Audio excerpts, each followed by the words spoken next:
C'est un porte-parole de l'armée israélienne qui a annoncé la nouvelle aujourd'hui.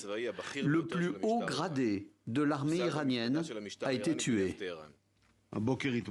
Ce matin, nous avons appris que nos forces ont éliminé le chef d'état-major de l'Iran, Ali Assadmani, après l'élimination de son prédécesseur. Je conseillerais à quiconque se verra offrir ce poste d'y réfléchir attentivement. Ce militaire iranien était un proche de l'ayatollah Khamenei. Benyamin Netanyahou, lors d'une interview, a reconnu que tuer le guide de la révolution iranienne est une option. Cela ne mènera pas à une escalade du conflit, cela mettra fin au conflit.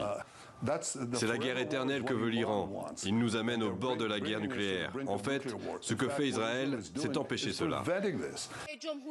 Hier, des millions d'Iraniens étaient devant leur écran et en guise d'information sur la chaîne d'État, ils ont assisté en direct à cette scène.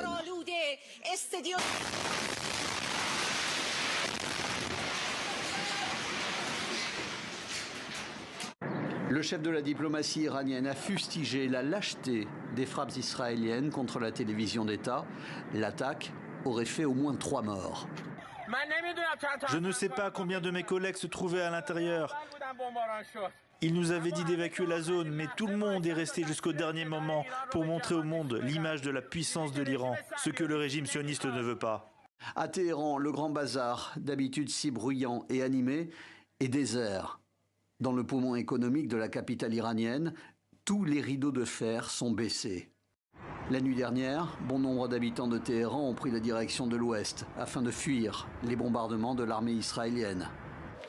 Fuir les bombes, c'était le cas au même moment, ici à Tel Aviv, où des milliers de civils ont convergé dans des caves ou des parkings souterrains et ont attendu un SMS ou une annonce à la radio pour pouvoir reprendre une vie à peu près normale. Dans la banlieue de Tel Aviv, un nouvel impact. La profondeur et la largeur du cratère donnent une idée de la puissance de l'explosion. L'Iran affirme avoir détruit ces dernières heures des cibles stratégiques en Israël. Un centre de commandement du renseignement notamment.